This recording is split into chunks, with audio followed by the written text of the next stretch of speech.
Thank you very much for dedicating an hour of your Friday afternoon to MAC growth and development. A few reasons why we thought about pulling this together. Not sure why we went for the Friday afternoon timing, but good to see so many people registered and so far so good attending as well.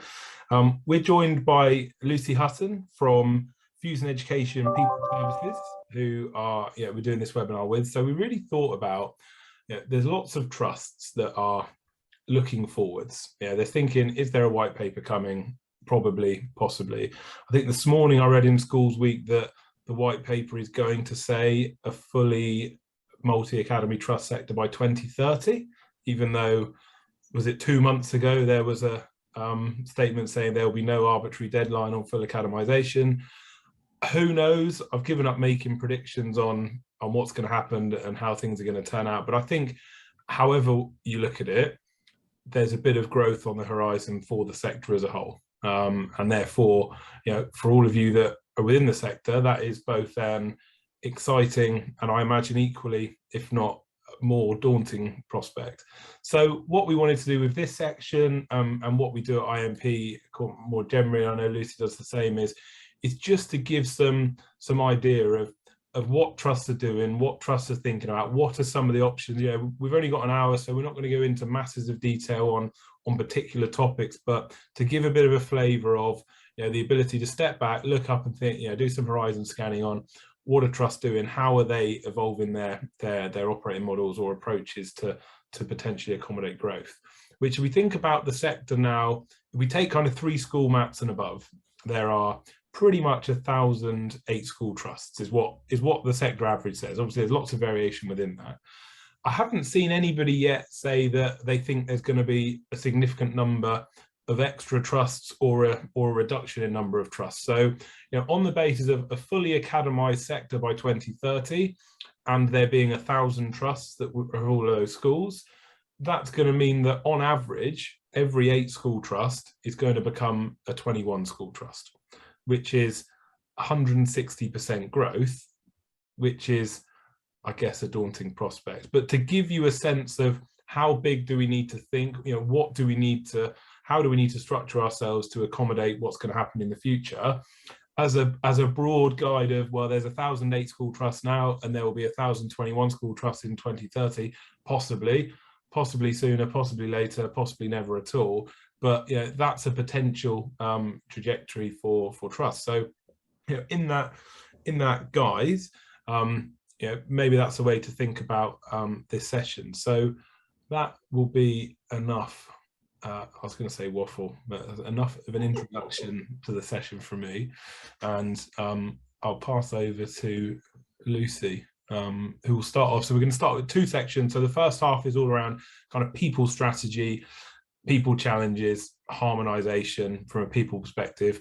The second half of the session, which I'll then pick up, is around kind of financial operations, operating structures, and that big old thing, gag pooling. So yeah, probably 20 minutes on each. Please keep the questions coming. We've got the Q&A and the chat boxes open. I'll be keeping an eye on those as they come through, and we'll answer as many as we can as well. So I will shut up now and hand over to Lucy. Thank you, Will, much appreciated. Thank you for joining, everyone. My name is Lucy Hutton and I'm Head of Partnerships at Fusion Education People Solutions. I have worked in schools as a HR consultant, HR business partner, coming up for 20 years. Today I've actually worked at Fusion for 10 years, so it's my 10-year anniversary today. So what I will do is I'll just share the screen, give you, for those of you that don't know about us, just a very little bit of information about our company, who we are. So let me scroll. So Fusion HR was launched 12 years ago, and by our managing director Kathy Birch, who thought there was must be a better way to approaching HR management in schools, from a commercial, proactive, really great legal support, with all the wraparound wellbeing services, and that's what we, that's what we provide. And we've grown and developed with the trust that we've worked with along that time. Some of them at the time were single schools that have now grown into 20+ school trusts, and it's been great to work and develop and grow together, really. Staff absence management was launched just over 7 years ago, and that's our absence system that tracks all types of leave and helps you manage the cases. And then we've got Stand People, that's a full HRIS for trusts and schools. And then FaceEd, which is a lovely software product, recently was launched, and that covers your end-to-end recruitment. So that's us and what we do, just a really quick bit of context there. So is your trust ready for sector growth?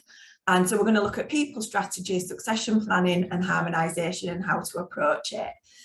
So you've got, as Will said, we've got sort of 20 minutes to focus on this area.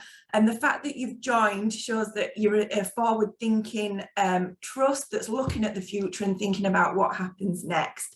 So whether it's you as your role as an individual, or you're here as a trust representative, with that responsibility, thinking about where you go and what your next steps are as a multi-academy trust. What does that look like? What does it feel like for the people working in your trust? And what makes them want to work for you and want to come and, to stay with you, really, and grow and develop with you as a trust? So I'm asking you to kind of think big at the moment, not in terms of the volume of schools that you're supporting, but what's your trust going to look like in 2030? How is it going to feel in 2035? So if we can keep our brains open, it will just help us to kind of filter down into the little sections and how we grow and how we get there, I suppose. Okay. So your HR strategy, that's kind of the first thing to think about. Well, what is it? What does it cover? And I think the first thing to acknowledge is that everybody that's joined us today, there are an awful lot of people, have joined the session, and we're part of Facebook groups, we're part of, workshops, development groups.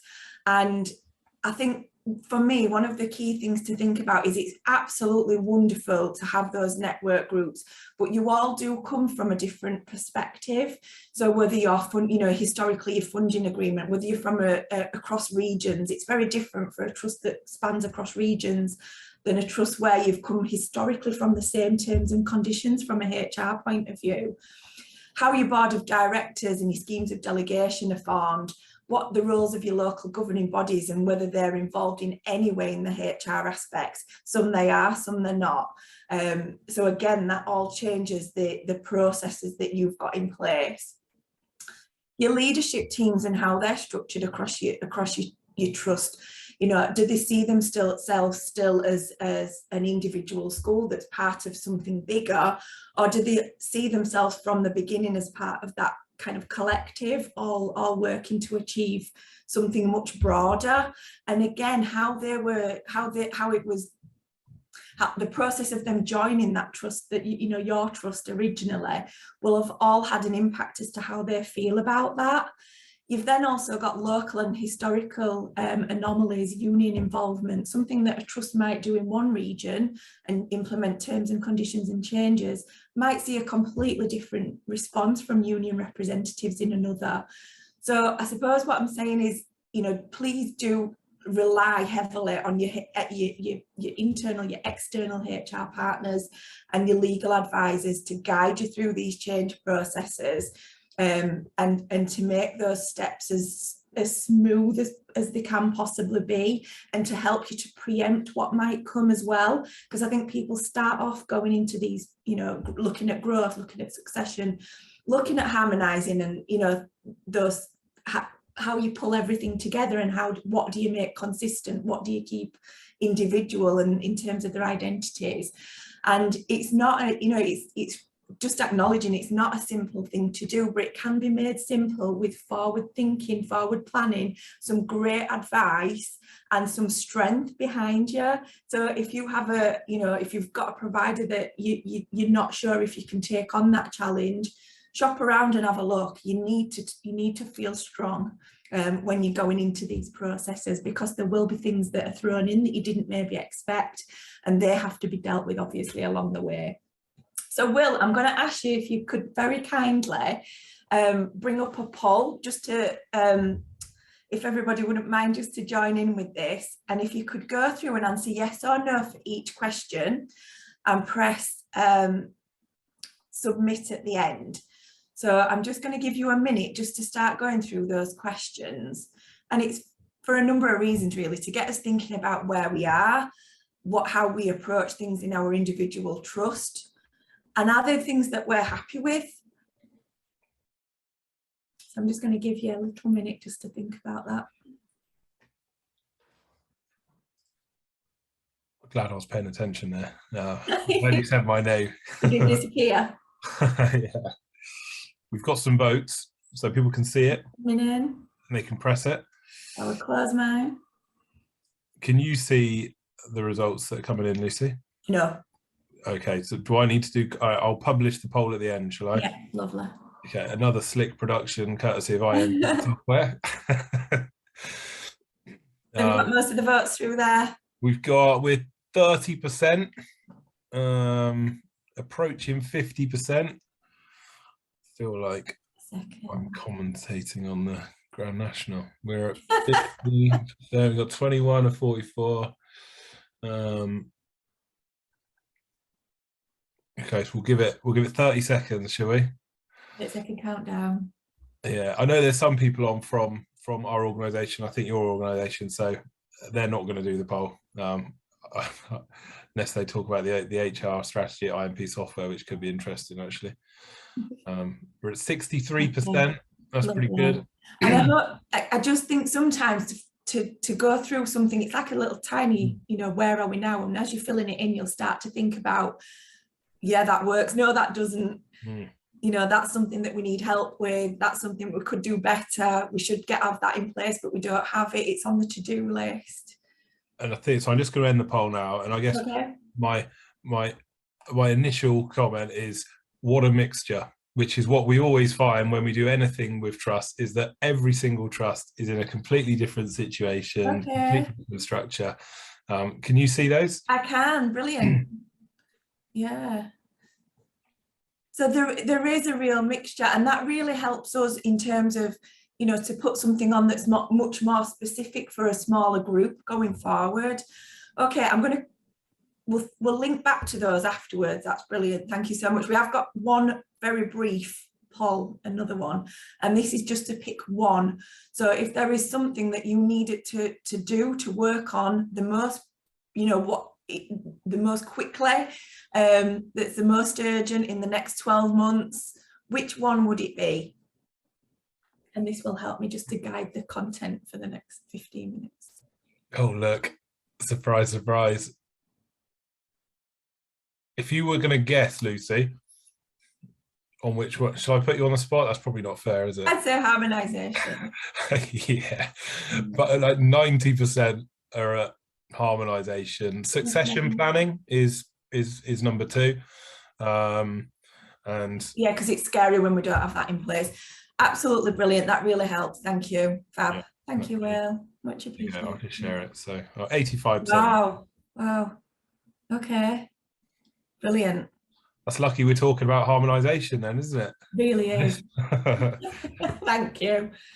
Okay, so from the questions from the first poll, I just, I hope they really helped you to think about, some of the things that you might have in place. Sometimes we've got union agreements, and there are some terrible things in there that tie you in for 12 months, to terminate, things like that we could do in a much more savvy way, that don't tie you into the reliance on the union decision, and actually it's about consultation and not necessarily negotiation. So what can go wrong? So we've got to, Will mentioned earlier that if you're in a smaller MAT, the likelihood is, if the government agenda continues in the same way, that you're going to be a MAT of around 20 schools, likely or potentially, in the future. And our experience, and we've worked alongside a lot of multi-academy trusts, and we've had a lot of trusts that have joined us along the way, or when things have gone wrong, they've joined us. And to help them get out of that situation. We are working with a couple of trusts at the moment that are new to us, where things have not gone the way that they should have done historically. And I tried to pick out with the HR team for this session where things have gone wrong for some of those trusts previously. And the feedback from employees is that the organisational culture has become toxic. So where people don't think they can speak freely, where they don't feel that they are communicated with, where they feel it's about a small certain few and not about everybody. So, you know, we flip on to the next side about what we can do about some of these things, and that's where we get into people strategy. So, you know, looking at your accountability levels, if people are allowed to be unaccountable, that, you know, that culture spreads. Becoming insular, we've worked with trusts where they don't look outside of their own doors, they don't network with others, so the site manager doesn't ever get to network with another site manager, or, you know, the head teachers don't ever get really to mix with other head teachers outside of the trust. And it can become a real problem, because if we all sit around a table and it's the same people all the time and we don't ever look outwards, it can become very insular and we can take a wrong path. So, you know, making sure that you do connect, network, go to events, find out what's happening out there, because it's too easy not to do it. It's hard to take that time, but, you know, we've got to make that commitment to make that happen. Focus can become distracted, and people get very fixated on personal battles in a HR sense. So rather than looking at the wider picture, okay, you might have to give a little bit with this member of staff. It might be a settlement exit, or you know, something that means that the grievance is approved and that you agree to certain things, and you've got to take it on the chin as a manager. Sometimes we have to do those things without, you know, to not lose focus on the big stuff and to keep those going, because we all know when we're dealing with HR issues, and it is complex and it can feel personal, instead of getting our head down and getting on with everything else, there is a tendency sometimes for some people to really become fixated on those things. Okay, so it can, like I say, it can be really, really flattering if the Regional Schools Commission do get in touch with you and they want you to work with them to pick up 2 schools, 3 schools, 5 schools in the next 12 months. That's great, but if you're not ready, it is your personal head on the block and it's the trust as a whole that's at risk. And all I can say in terms of that is have that dialogue, find out exactly, you know, what's needed to be done, all of that due diligence exercise before you commit to anything, because it can, taking on one school at a time when you're not ready can really have a negative impact and can cause a lot of problems. That's where you do need that good support around you. Often they can be driven by staff demands, and we've gone into trusts where it's been about the staff and not about the pupils, and it needs to be a good balance of both. And it's about, you know, it's just tipped the wrong balance. So it's how we then bring it back to the pupils and give staff some of those difficult messages sometimes about, no, we can't do that and this is the reason why. And that sounds really simple, but over time it can slowly eke into that type of culture, and it never ends in a successful way from our experience. I've already mentioned the lack of information and due diligence there, so we'll move on to the next one. So in terms of getting it right, there are a few, you know, some slides here, and I'm not going to go into them in detail, but it's about your organisational culture, how it's bred from absolutely your leadership team and across the whole trust. So if there are problems there, they're going to be reflected right the way down. So again, how do you work with each other in your trust as a central teams, head teacher groups, as business manager groups, site manager groups? How do you make that connection, and how do they work within the teams and cross teams? So it's about that sort of network relationship within your trust. With that focus on accountability, the right level of networking, don't sweat the small stuff, keep focused on those goals. Decision making driven by pupils is absolutely, you know, pupil requirements is key. So moving on to people strategy. So when you're in a multi-academy trust, You've often got your school improvement plans and how you're going to get to those levels of achievement, but you've got between 75 and in some cases 85–90% of your budget might be going on staff, huge amounts on staffing. And often we find when we work with new schools and trusts that there are no real tangible plans or anything documented about what your philosophy is or what your actions, the steps you're going to take to get there. And this is just, you may have something in place already, but, from a purely people focus, these are some key areas to think about how you might want to approach it. And once you've approached it decided what these key activity areas is, and you've got everything linked within that relate to your people and your people management, it's how you then get that consensus across your whole trust. Do you have a belief that where possible and every single time you pay the highest possible salary within your organisational structure, where possible, or do you instantly go for the bottom value? Again, or is it somewhere in between? And it's making sure that there's that same consensus across the trust and applying that, right the way through to all your recruitment processes. So there's just some, you'll get that, obviously get the slides afterwards, but it's a way of approaching it and breaking it down. So we work with trusts all the time on developing the people strategy, and everybody wants to approach it slightly different that reflects your trust, and that's how it needs to be. So this is just one example, and this is just the of how you might want to set it out, breaking it down into certain elements, and making sure that everybody's got a clear understanding of what this means, what is the objective and what does it mean, how are you going to break it down into the specifics, like how you're going to get there, timescales, and how do you know when that's successful. So you're used to doing these kinds of plans, but we're not always used to doing it in terms of our people. It can be tricky to approach it, but once you get into the swing of it, it's absolutely fine and straightforward. So that's just giving you a little framework there of how to approach that people strategy.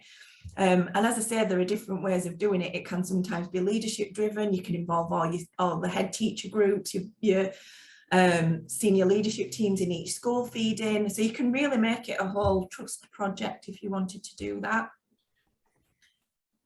So breaking that down, so we've gone from the whole people strategy into the activity one, and then we're looking at employee retention and being an employer of choice. So some of the things that we would talk to the trust about would be living by your values, your vision and organisational culture. You might have one, it might be on the wall, but actually if people's behaviours don't reflect that, particularly in your senior teams, then that will impact right the way through, and it will also in turn have a negative impact on other people's behaviours. So modelling our behaviours, and we're all guilty of it, aren't we? At times we all have a bad day, or we all sort of slip out, maybe say something in a way that it shouldn't be said, or a comment that shouldn't have been made. And actually, do we reflect on that, go back and put that right? Sharing that people strategy to make sure that everybody's bought into it in terms of all stakeholders. Employee engagement surveys can be one of the most difficult things to push out there. It can be a real anxiety for some leadership teams, and pushing out regular engagement surveys at a time when things might not be great is not a bad idea, because what you're saying is we're open to that, we will listen to you and we will do something about it. The thing is, you've got to do something about it. And then there's another, load of areas there to think about of how you promote yourself as a multi-academy trust, which you'll always be doing. But keeping it within the plan, within the strategy, and making sure that that is actually happening is how you, you win people over that way. That's how you recruit people, because when you can say it hand on heart that this is a great place to work, it might be busy, there might be a high workload, but actually we all support each other and there's a great culture. It's not an easy thing to say if it's not true. So again, bringing it back to that. So moving on to some hints and tips about succession planning. I think people make this more difficult than it sometimes needs to be. It's not an easy thing, and you won't always get it right, and there will be times when you're caught on the hop, when somebody resigns or goes off sick and doesn't come back.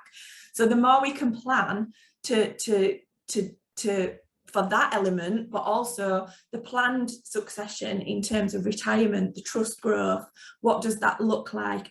And mapping out, it might be worth, you know, sitting and mapping out, and we do that with the trust that we work with. If you grow and you do take on 5 more schools, if that were to happen in the next 12, 18 months, where would that put pressure? What additional staff would you need? Would you need an overhaul completely on the leadership team? And would some jobs need to be broken down from 1 and split out into 3? Would you need a different structure in your trust to make that happen? So modelling and mapping is a great way to approach it. So it helps you, this kind of questioning helps you with the, you know, if someone went off sick, or if they wanted a sabbatical and you wanted to be able to approve that, is there a way that you can plan and prepare for that, and also have that plan for growth at the same time? So the way you might approach it is just literally sit together and map it out. What does it look like? Where, you know, taking those questions into play, sitting together and mapping that out, and what's, you know, what's your contingency and what's your growth plan? And just having it gridded so that everybody understands where you're going, and that's linked then to your people strategy, is a really great thing to have in place. And it just helps people to sleep a little easier at night, knowing that that's there. So that's a good way to approach it. Just get it down there, get it documented, and don't delve too deeply into what happens if they're off, and what happens if they're off, and what happens if they're off, because you could spend all day doing that. You've got to think quite high level, and look at, you know, in terms of your modelling any structures and what that might, you know, costings, and, you know, running that through IMP, and what that might look like. Okay, so capacity to drive school improvement. I don't know if you've seen the MAT assurance framework. So this is like a self-auditing tool. You've probably seen it already, but if you haven't, I just wanted to draw attention to it. And it's much broader than just a people strategy. It covers everything. And it's on the DFE website. We've got a link at the bottom there, and it's a good way of auditing where you are. So that's what it looks like. There's a guide, a full guide to that, and that's a really useful thing to go through as a trust team as well, in terms of where you are now, where you want to be, and how you can then grow to be able to have that capacity to drive school improvement going forward as a trust. Okay, harmonisation. So we've worked historically with a number of trusts to approach harmonisation in a number of different ways, and whichever way we do it, these are initially the things that we need to think about. So when I talked earlier about your historical anomalies, your local and regional impacts, this is where it's sometimes a little bit more straightforward if you are all in the same region. If you are across the country, this is where you've got to have that real full understanding of what's happening locally as well. Actually, you know, is it much harder to get cleaning staff in certain areas than it is in others? And does that change how you approach their pay bands? Do you pay band protect and then add a supplement so that actually everybody's all the same? So there's so many things to think about, and we can never cover it in a session like this. But once you start on one area, you tend to think about, you know, another. It's very hard to compartmentalise harmonisation if you don't look at salaries, structure, succession, policies, terms and conditions, contracts of employment. You've got to look at it as a whole. So it is quite a big project to approach it. And again, you'll have your own ways of approaching this, and we've kind of categorized it with our clients into sort of 3 different ways. So in terms of when you're taking on new schools, it's great if you're in a position where you can, you know, put forward measures as part of that TUPE process. So you've already got your trust pay scales, you've got trust level policies that cover the trust as a whole, trust contracts. It's great if you're in that luxury position to be able to do that. Or you might be able to do it in a smaller way, as in there might be certain things out of certain policies that you bring out and put through as a measure. So it will be a change to their terms and conditions, but you're being very open and transparent. It might be time off for dependents, it might be sick pay, it could be all sorts of things, your pension entitlements if you do something different. So again, building that in right at the beginning is great, and it's an ideal way to do it, but often we're quite far down the line in a trust of 8, 10, 12 schools, and you're all coming from different perspectives with different policies, different contracts that have transferred under TUPE. There might have been no measures in place. So if you're in that position, some trusts choose to approach incremental change. So in terms of when you've got a promotion, increase in pay, new starters, the negative of that is you do end up with that hybrid situation where you've got some people on one term, one on another. TUPE covers you for that. So as long as it's a TUPE transfer thing, then you are covered to a certain degree. But eventually it becomes really hard to manage, which is probably where a lot of the schools are right now and trusts. And then you can bite the bullet and go for whole scale change. And that's full harmonisation, all the things from the previous slide, so terms and conditions, brand new trust contracts, new policies to reflect that, with a full board agreement on, right, this is our new structure, this is our new pay structure, this is our new TLR structure. I say that we have done it and we've gone through that a number of times with trust, but it's not a quick thing, it's not an easy thing.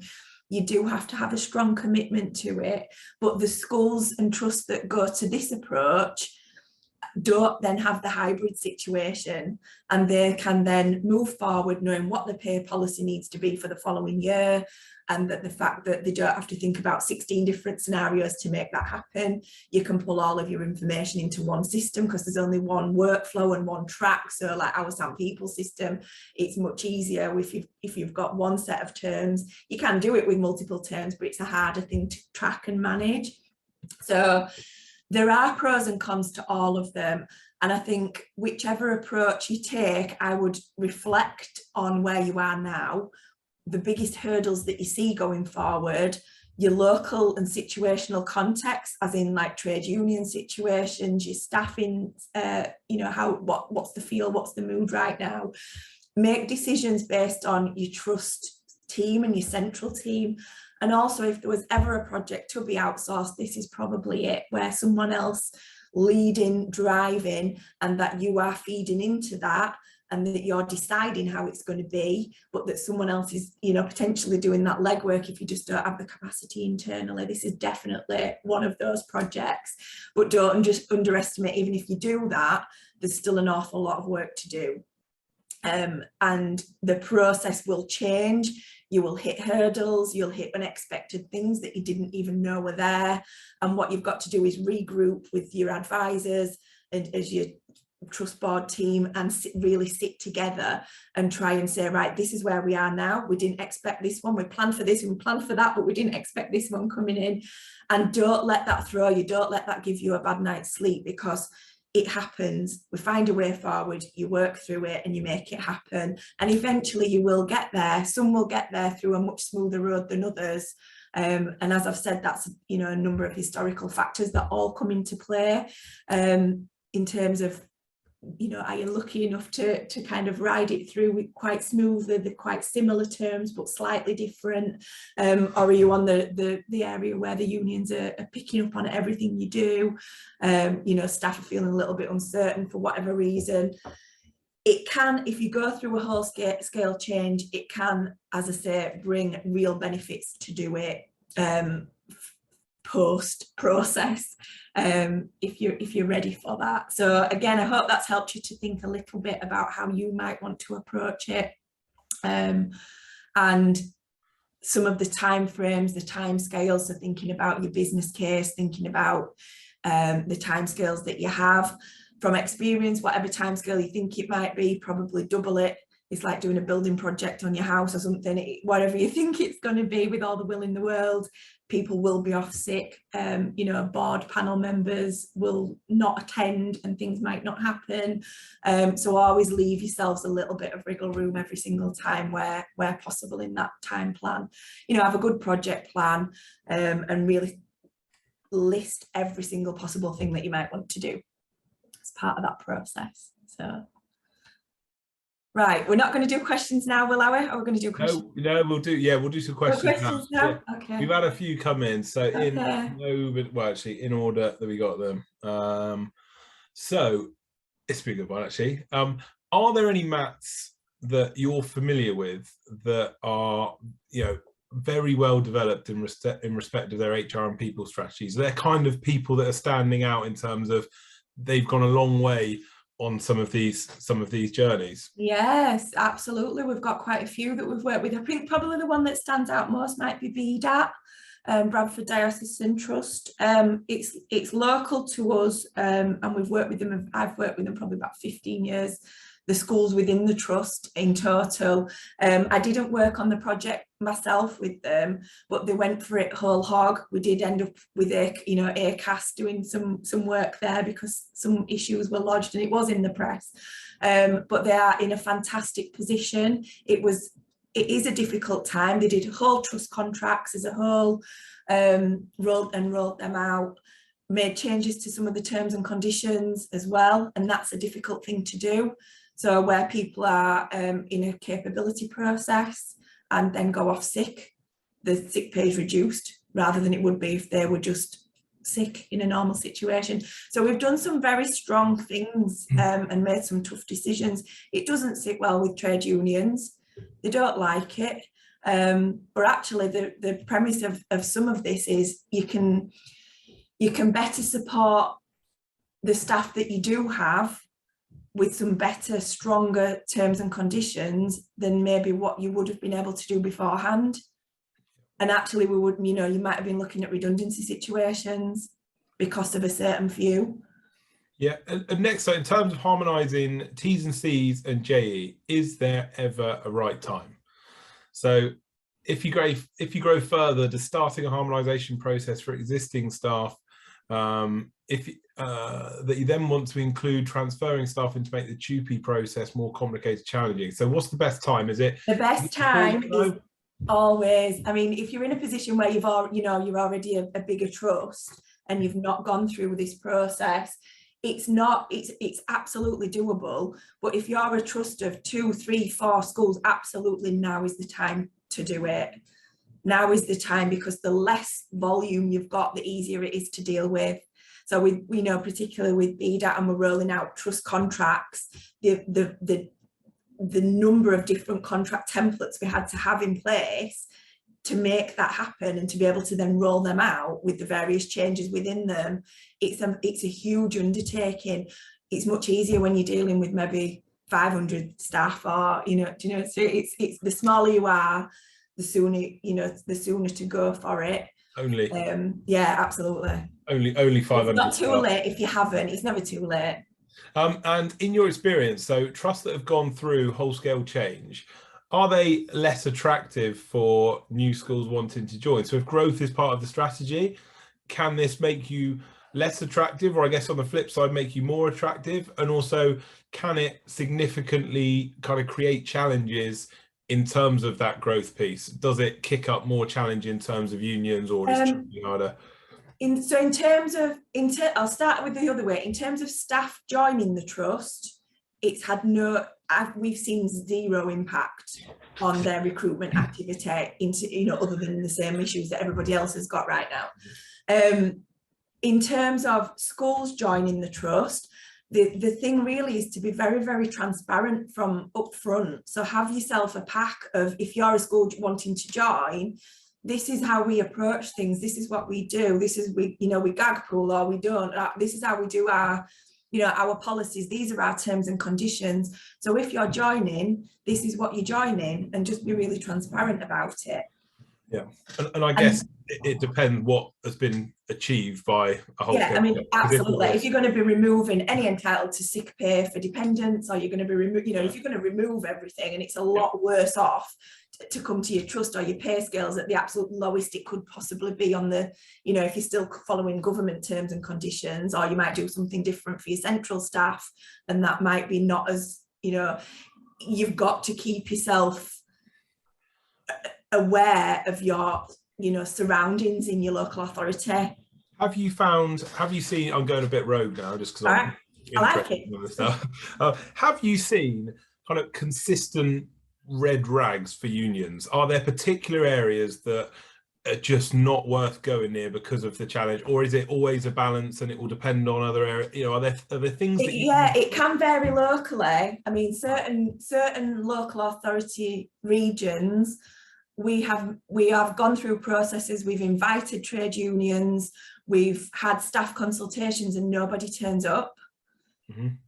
In others, I think if they could, you know, give you a kick on the way out, they would do, you know, especially us coming, because we front a lot of this so that it's coming, you know, sometimes it's coming from us. A lot of the time it does have to be from the heads or CEO, but when, you know, when we're having the meetings with staff, if they're affected by a transfer, so they might be coming into a trust, but the trust is saying, well, we won't take that member of staff from that school, and that, you know, we can't take that trust because it's top heavy, it's going to cost us 80 grand to look at 2 redundancies and we don't need them.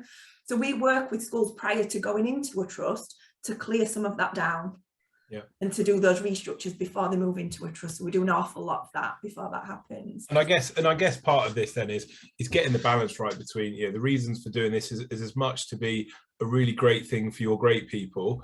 It's not just about taking things away, it's about actually how can we balance these terms to work better for certain areas. And it's about being truthful with their governing bodies, their leadership team, their staff teams, when they, you know, if they want you to come and present to them, because if you're spinning something that's then not a reality, we then have to work with you on the grievances that come from that. And that's, like, you know, you're better off not having them and being honest. Good advice. About the way you approach things, about the decisions, the way that you do things.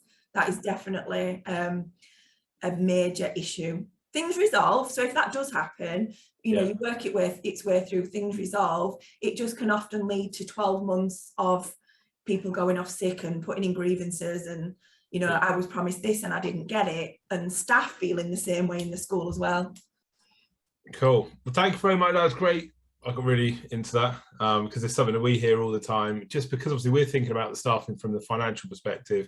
A lot of things there that we perhaps don't consider. So that was very helpful. Thank you, Lucy. There's a question, actually, you had 2 questions about slides as well. Are we able to share the slides? Yeah, absolutely. I'll send them over to you, and then you've got those.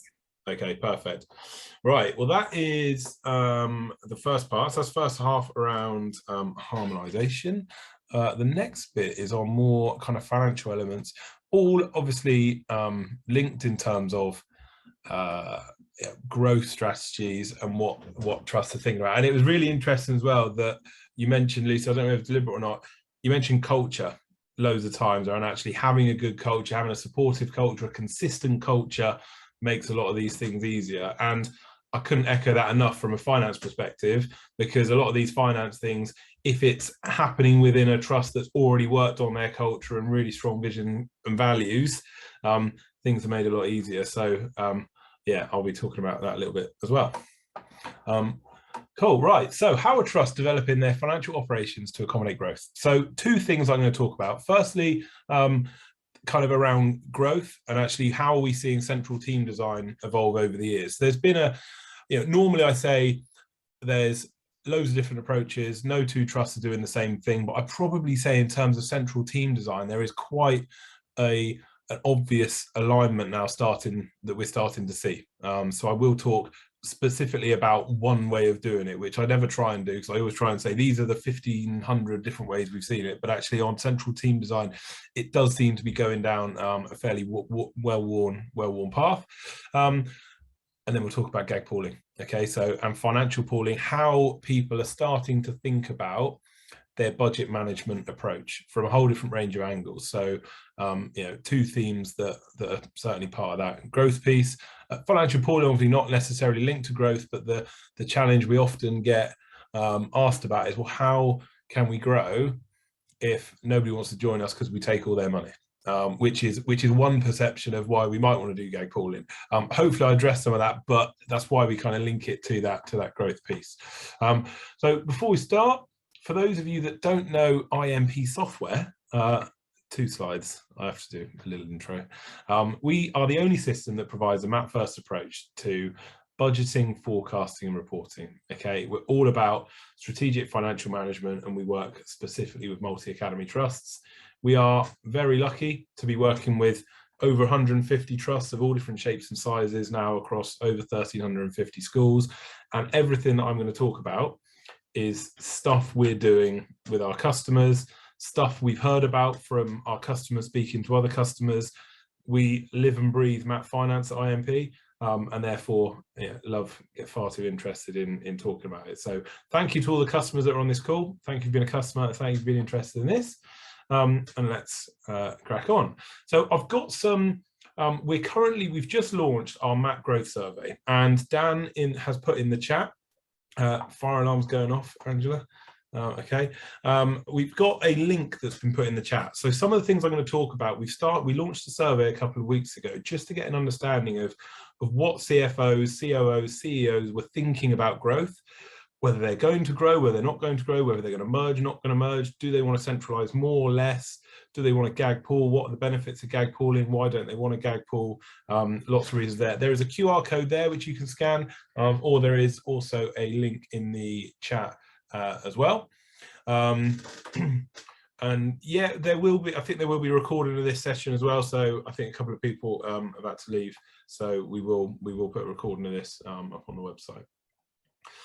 But the biggest worry, I think, with growth, for good reason, is how do we reduce the risk? I think it's still quite fresh in people's minds, the stories and the things that happened in academy growth phase one. So if we think about that period, probably between 2012 and 2015, where perhaps academies wasn't growing the way it should do, so there was a whole lot of effort put into growth, and therefore a number of trusts grew very quickly, in many cases being kind of given schools by RSCs or National Schools Commissioners all the time, and some trusts did take on too much.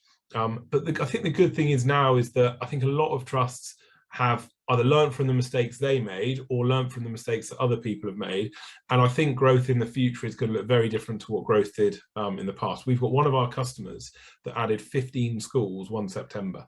And at the time they had 14 schools. So just imagine, I mean, it would never ever happen now, and I can assure you they would never ever do it again or tell anyone to do it. But those sorts of crazy things we just won't see again. But in terms of the growth that we will see, there are some things you can do, and the challenges there are.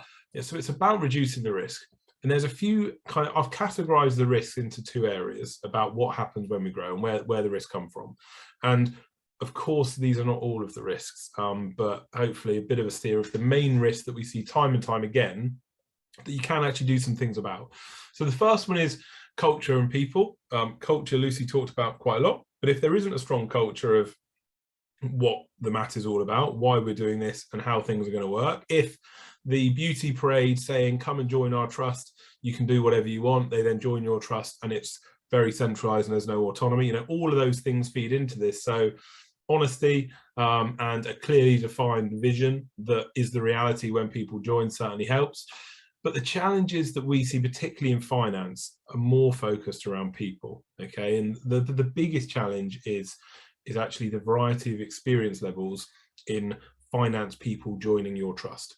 And therefore, what we're going to be thinking about is, well, because we know that that's a fact. It is a fact that the people that join your trust will have a variable experience in finance.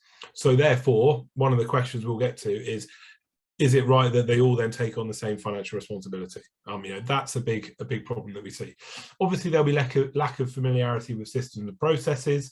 More schools means more potential risk of fraud. If we think about supplier bank details, that's an extra thing. More people, more chance. And I think a long-running challenge, which will always be the case, it's always the chicken and egg. I need more schools to grow. I need to grow before I can accommodate more schools. That's just there. There isn't a huge amount you can do about that risk, but there is some bits you can do to just nullify it a little bit. And then the second part is a financial risk. So as a boring old accountant, the things that we see are schools that join a trust and their budgets or their forecasts are incompatible, inaccurate, or inconsistent with the trust assumptions, or all three, which is what we normally find. Normally, we add schools into our existing customers, and every time we do it, their numbers look very different after they have been migrated into the trust structure. So they inherit the trust assumptions, they inherit the pay scales, the rules, the funding assumptions. It's very pronounced often, the numbers that we thought we had when the school joins and the numbers we actually have when we iron out all those local things that might be different. Inaccurate data and calculations are part of that as well. Hopefully not too many, but unsustainable budgets or structural deficits.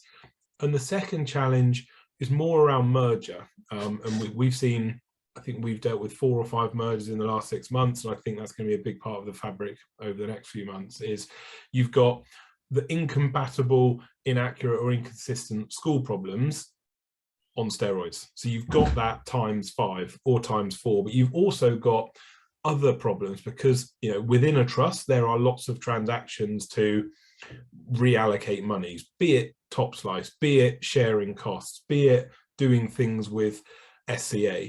These are all things that have potential to be double counted, to be applied inconsistently or inaccurately. So again, increase that level of risk of when that lands with your trust. I mean, hopefully DD finds a lot of these things, but the level of DD will vary fairly dramatically. But those are kind of the broad risks that exists.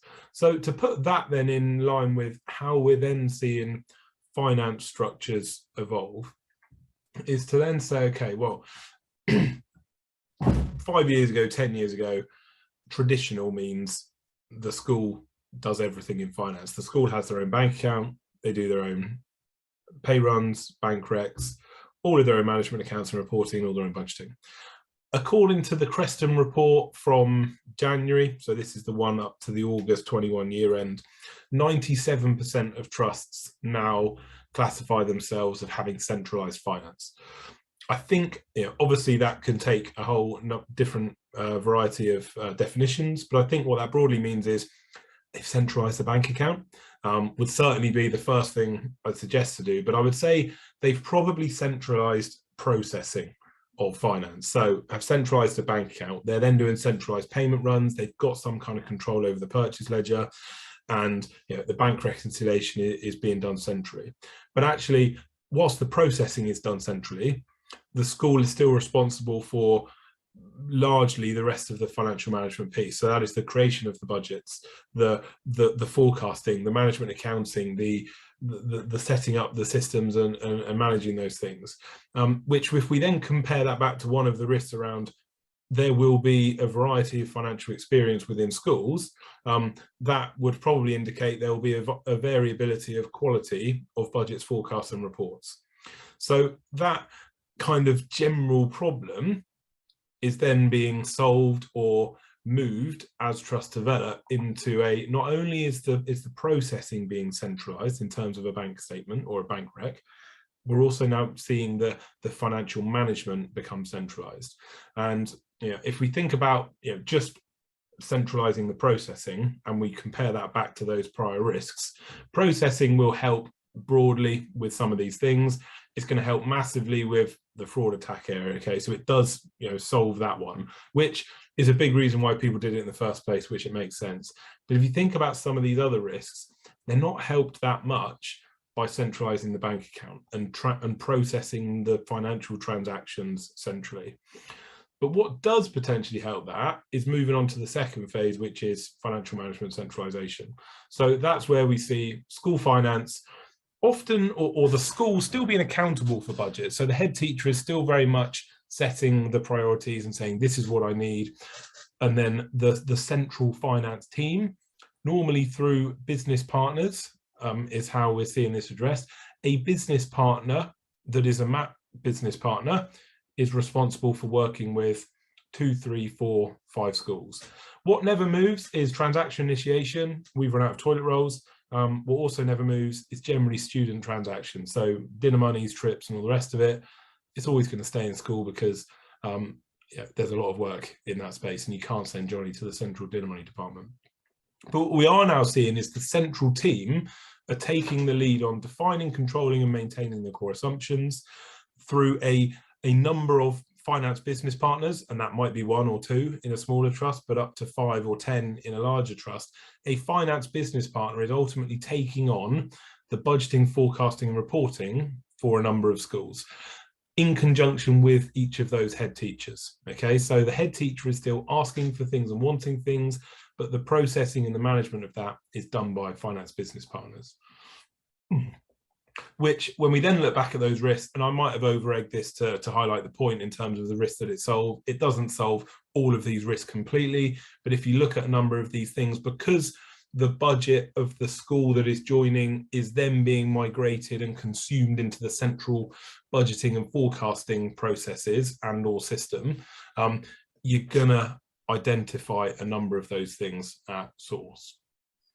And then how that can then look in terms of, and I just want to do kind of a real pinch of salt around this. You know, I talked about 1,021 school trusts as a potential end result for the sector. I mean, there's not going to be 1,021 school trusts, but as a thing to talk about, if I was thinking about what are we seeing finance team structures start to look like at that scale, I would say it looks like this shape. I'm not saying it should be this many FTE, you should have this many or this many, because what will always vary is actually what's at school level, what's at central finance level.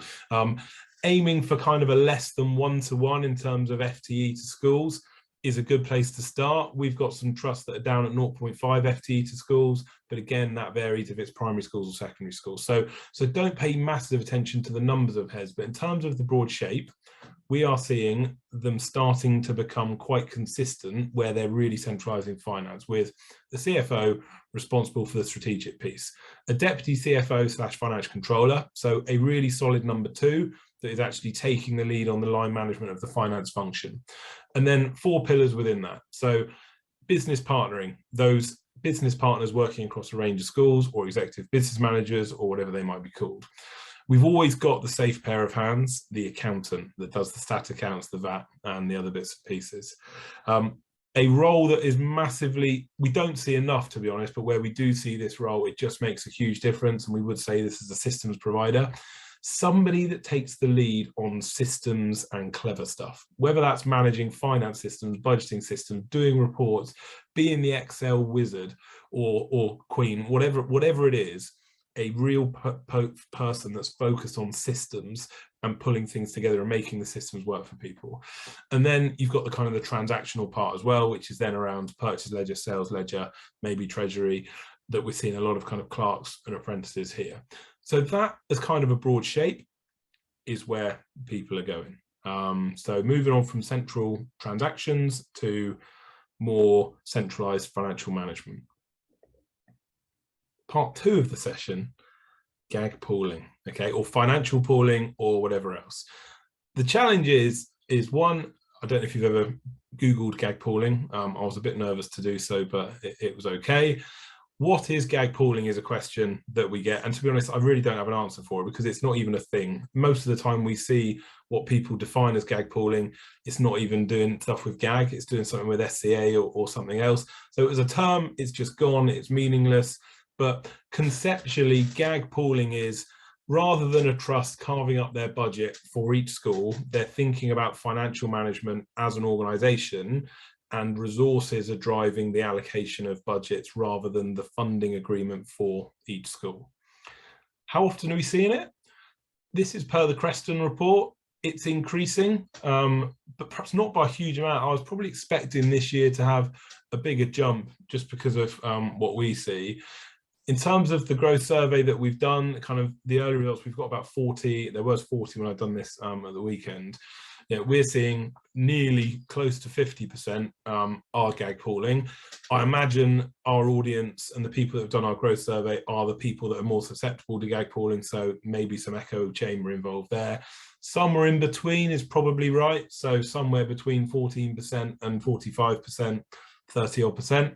But part of the problem as well is you can't define gag pooling, so it's difficult to answer if you do or don't do gag pooling, because in theory anybody with a top slice is gag pooling, but does that really count as gag pooling? I don't know, but it's such a term with kind of loaded meanings as well. But interestingly, for those, you know, obviously we've got lots of people that are, but of the people that aren't doing gag pooling, would you like to? Only 3 said no, definitely not.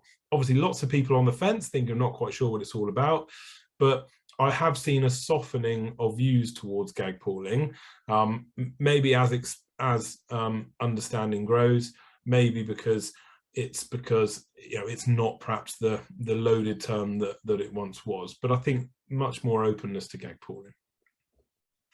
Why do we think that is? Well, there's two real reasons that we see driving kind of requests for gag pooling, or the need for gag pooling. And one side of that, which we're seeing much more of actually, which I see as a really great thing for the maturity of the sector, is around equity. So we speak to CEOs that say, well, we do gag pooling because it's not right that the children in our small schools cannot have a specialist music provision, but the children in our big schools can. You know, the same with art, the same with other things. Because of the size of schools or the geography where it is, there is different qualities of education because of things that are not in control of the school. And CEOs are saying, that is not what our trust is about. You know, for our trust, every single child is equally important as every other child. We need to have a minimum standard across our trust that is the same for everyone. And it's important for us to make sure we have that equality across the board. So there's the equality argument.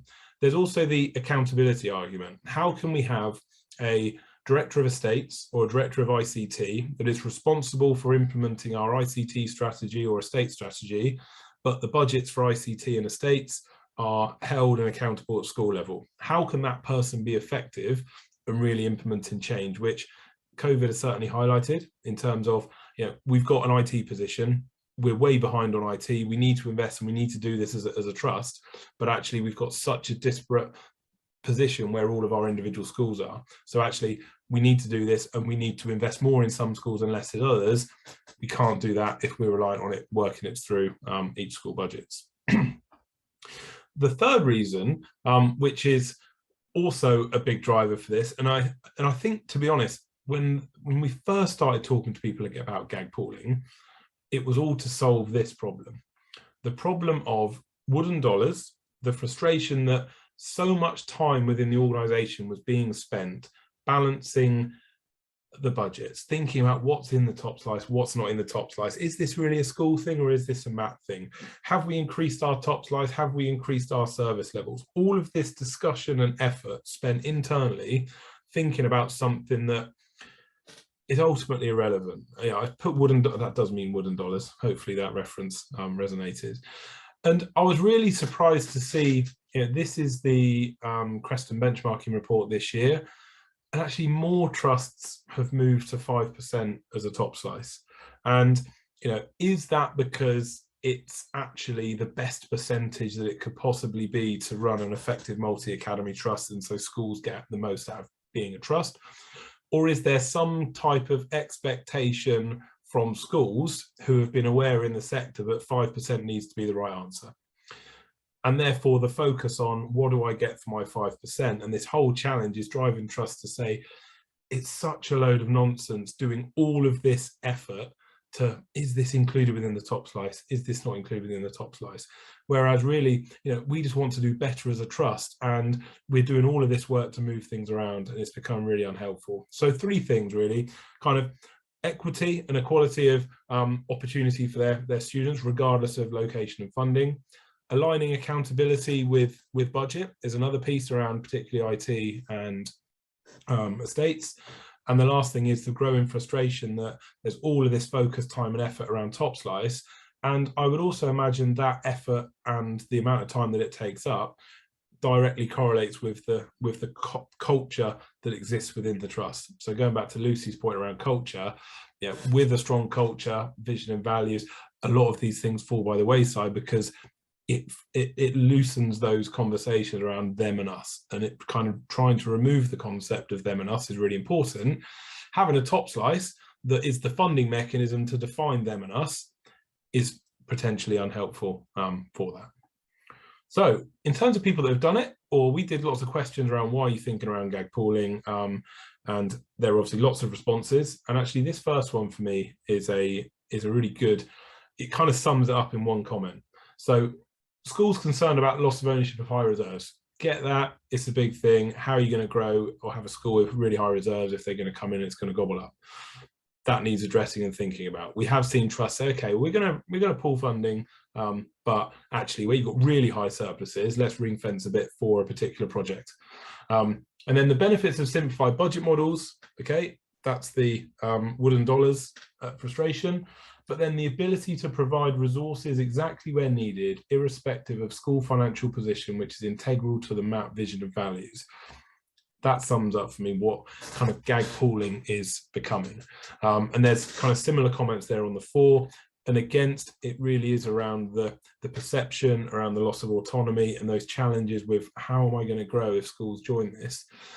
And I must admit, for a lot of people considering gag pooling, we often hear, I don't know that we can do it because it's going to put off schools that want to join us. When I speak to people that are gag pooling, they say the biggest benefit is the fact that we gag pool and we've got a really strong culture and a really strong purpose of what being in our mat is all about. And there was one CEO who said, we always get asked about winners and losers. And he said, how can there be winners and losers if our mat is stronger as a result of the way we manage finances, and our mat is judged upon how well we look after the children that weren't getting things before based on funding. So there are no winners and losers. Everyone is a winner because as a trust we're able to operate more effectively, which obviously really resonated. So those are kind of the preambles around what is gag pooling. I appreciate I'm slightly over, but I've got a few minutes to go. The bit that we often get kind of stuck into when we talk about gag pooling, particularly in our position as a systems provider, is how do I do it? How do I do gag pooling? What's the method of, what's the formula for doing gag pooling? And I get that. So in terms of the approaches that we see, and I need to caveat it to say there's loads of approaches in loads of different ways. First one is pooling of reserves. So that's just, okay, we set surplus or deficit budget school by school, and those surplus or deficits come into the centre. We've then got ICFP, which I think I'm going to come on in terms of who's doing these, but ICFP or needs-based is the concept of we don't give income to schools, full stop. We decide the expenditure budget for the school based on the needs. So that is, what are the priorities for the trust, what are the priorities for the school, and we will then build a budget based around priorities, and income's not part of that equation. Now, it's obviously challenging to do and think about that, and as an accountant, I'm thinking, well, how am I going to know if I've got a surplus or a deficit? It takes some really strong management, and where we have seen that implemented successfully, there's a strong focus on the fundamental ICFP metrics to say, well, let's make sure we've got comparable basic provision across all of our schools. But then all of the conversation and the extra is based on value-adding interventions or value-adding estates or ICT projects. But let's really focus on having a really slick and effective ICFP set of metrics, and then we know there will be money left over for other things. The third approach is where we see people revising the funding model. So these might be trusts with schools in different local authorities, different levels of deprivation, so therefore kind of evening out in unequal funding between their schools. They're saying, well, what we'll do, we'll take all the funding centrally, we'll remove some central bits, which again might go back to the 5% point, but once those central bits are removed, they then distribute it back out based on their own funding model, which will be around pupil numbers and deprivation or other things. But they're coming up with their own funding model. The other one that we've seen in kind of smaller trusts, and again, I probably wouldn't Google this, but the bottom slice is the top slice, but in reverse. So most trusts will take a small percentage out of school budgets to provide for central services. In albeit smaller trusts, we then see a bottom slice, whereas all the trust goes to the centre and the trust, and they define the budgets for everything across the schools, and then the schools get a smaller amount to then just spend on their education priorities, which might be education resources, it might be premises, it might be ICT, but rather than 5% going up, it might be 5% going down, and that's then what the budgetary oversight is at school level. The fifth option, which always comes up, is other. Those are four, but there's loads of other options. I mean, those are four kind of loosely defined approaches, but in reality, there's 54 versions of it. And the last point that I really try and get across is that don't spend the time focusing on these. Does it really matter? We know it does matter eventually, but a lot of the conversations I've had on gag pooling is where the trustees or the CEO have said, right, CFO, right, finance team, go and implement gag pooling. And those are always the most challenging situations where it's not part of an organizational strategy piece. It's not linking it back to culture, vision and values. It's saying, finance, go and do this to solve our problems with 5% top slice. And that doesn't get as well received throughout the organization. So if you're going to think about gag pooling and you're going to do gag pooling, focus on the strategy and the why. What's this going to enable us to do on a trust, way before you think about the how in terms of the model. And the other thing as well is you don't actually have to do gag pooling to achieve any of those things I talked about, because you can just set in-year deficit and surplus budgets for each of your schools, which is not gag pooling at all. So it's just, I think gag pooling is definitely a thing.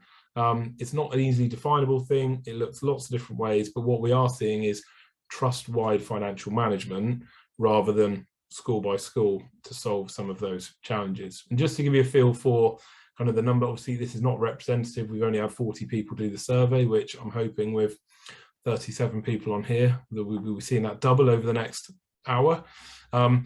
Needs-based and ICFP is flying ahead. And actually, when I did this a year ago, it was reserves pooling was number 1 by a mile, and actually reserve funding, revised funding models was number 2. So it's interesting that that has shot from, I think, one of the minority ones to the major ones, and also there's a big chunk still on other. Hopefully that's given you a feeling for structural pieces on central team design, and also what is gag pooling, financial pooling, what does it work, what does it mean? I don't know if I've answered all the questions because it's just a question in itself, but that was the end. All right, questions. Okay, I don't understand how you can still expect ownership from individual principals who will still be responsible for choosing what resources to purchase or what to provide for free for their pupils when they believe their historically profitable schools' funds are being used to invest in other academies. Okay, well that, you know, that means that head teacher has a them and us feeling about being part of the trust. And that, you're right, if the head teacher feels like that, and I can understand why head teachers might feel like that, that head teacher probably hasn't felt the benefit of being part of a strong group of schools, because when you have felt that benefit and they're seeing we're getting all of this great stuff out of English or intervention or early years, the things we've been able to do with our ICT or our estates or our special needs provision, whatever those things, I would expect you should be able to do more as a trust than any school could achieve on their own. So I would understand a head teacher having that reaction, because perhaps the trust hasn't yet demonstrated the benefit of what can happen when you do things together. And I appreciate it's chicken and egg, and I know those conversations happen, but it is part of that breaking down of them and us, seeing the value of a trust, and then addressing chicken and egg of, well, how do we get them to see the value in the trust when it's them and us, because there's a focus on the top slice, maybe. And I'm also not pretending that any of this stuff is easy at all, because it's really, really difficult, because you've got historic legacy reasons for teachers. There's reasons why schools join the trust, and those reasons, you know, may have changed as kind of operating strategies evolve. There's local governing bodies, there's changing structures there's changing trustees, there's lots of moving parts in this. And you know, the biggest thing on all of this is culture, and the trusts that have a really clear sense of this is what it's about, this is what our trust is about, have way less challenges on doing these sorts of things, because it's all there to enable the overall strategy. But it's still not easy to get there. Okay, any other questions? Okay, well, that is I think the end of the content parts of the webinar. I don't know if you've got a couple of minutes, Lucy, to hang around to scoop up any questions if they come in. Yeah, absolutely. Yeah, fine. Okay, cool. In which case, if you haven't got any questions, go and enjoy your weekend. It might be a bit early. Yeah, you're excused, but we will stick around for any questions. If you could complete that growth survey that we put the link into, it'd be really helpful, because we are launching a white paper later this year to talk about this in a bit more detail and hopefully get some more data around what people are doing. But if you can do that, fantastic. And you can also win an iPad Pro. Okay, not a normal iPad, not an iPad mini, an iPad Pro. and I didn't realize how expensive they were before signing it off. So you've currently got, I think we've had about 50 responses so far. So you've got a 1 in 50 chance of winning a Pro. So, you know, please do the survey. 1, because it's a good thing to do to help shape the white paper that will hopefully benefit you all.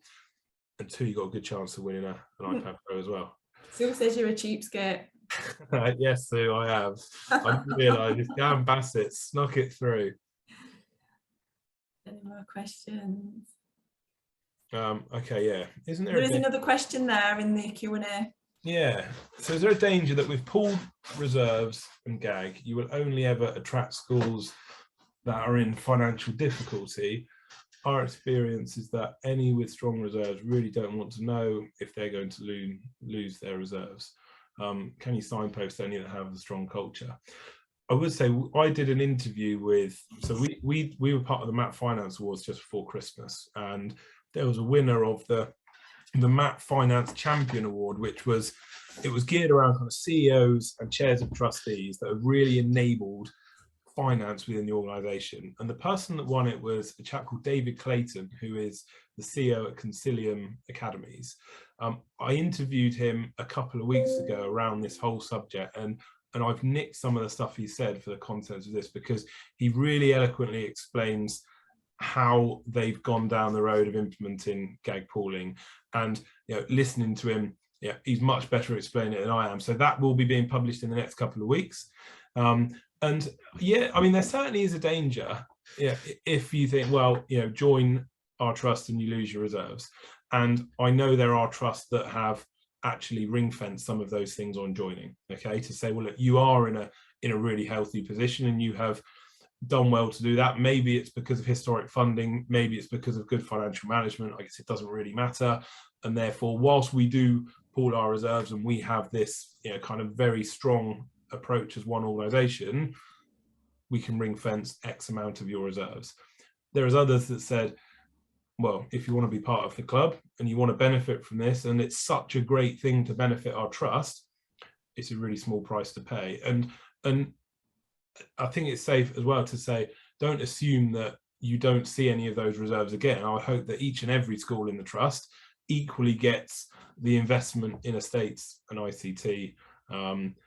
But again, it's a difficult one, Julie, and but it's all part of that. But I must admit, I was surprised when we speak to people that have done it, how they really see this as a reason why people want to join their trust, not as a reason against, which did take me by surprise as well. But that's, I know we have a really honest conversation and prove what it enables us to do and achieve and deliver as a trust, and that. But obviously, there's a journey to get there.